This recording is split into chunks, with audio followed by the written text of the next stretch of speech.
Hello guys, welcome to this channel. আশা করছি সকলে তোমরা খুব ভালো আছো। বাইকার ফেস্টের নতুন একটা ভিডিওতে সবাইকে জানাই ওয়েলকাম। কিছুদিন আগে আমরা চলে গিয়েছিলাম অন্নপূর্ণা মন্দিরে এবং এই মন্দিরটি কিন্তু ব্যারাকপুরে অবস্থিত। তাহলে ভিডিওটাও দেখতে থাকো এবং সঙ্গে থাকো। এবারে বলি তোমরা কিভাবে অন্নপূর্ণা মন্দির যাবে। অন্নপূর্ণা মন্দির তোমরা ব্যারাকপুর স্টেশন থেকে বেরিয়ে, মানে 1 নম্বর স্টেশন থেকে তোমরা বেরিয়ে বাইরে দেখতে পাবে অটো, এবং সেই অটোতে তোমরা জিজ্ঞেস করে পৌঁছে যাবে হচ্ছে তালপুকুর।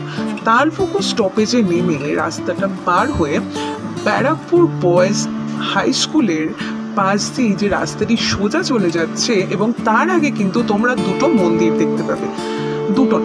তিনটে মন্দির, দুটো বজরংবলীর মন্দির আর একটি জগন্নাথ মন্দির।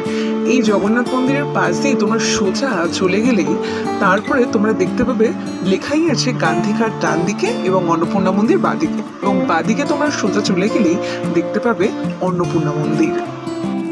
এছাড়াও এই ব্যারাকপুরের অন্নপূর্ণা মন্দির কিন্তু একদমই দক্ষিণেশ্বরের আদলে তৈরি একটি মন্দির, এবং এই অন্নপূর্ণা মন্দিরটি ভোর 5টা থেকে দুপুর 3টা পর্যন্ত খোলা থাকে, এবং এই মন্দিরে কিন্তু ভোগেরও সুব্যবস্থা আছে, এবং বিকেলে 4টে থেকে রাত্রি 8টা পর্যন্ত এই মন্দিরটি খোলা থাকে। এবং এই মন্দিরে কিন্তু খুব সুন্দর দেখার মতো সন্ধ্যা আরতি হয়ে থাকে। এবং এই অন্নপূর্ণা মন্দিরে শুধু মা কালীর কিন্তু মন্দির এখানে নেই, এখানে শিব মন্দির আছে, কালভৈরব মন্দির আছে, এবং রাধা গোবিন্দের মন্দিরও কিন্তু এই মন্দিরে আছে।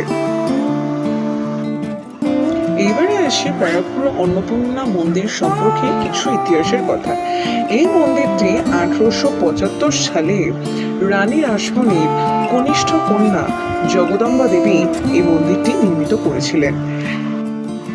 আজকের ভিডিওটা তোমাদের যদি ভালো লেগে থাকে তাহলে please like, comment, share and subscribe this channel and press the bell icon. Thank you so much everyone. সকলে তোমরা খুব ভালো থেকো।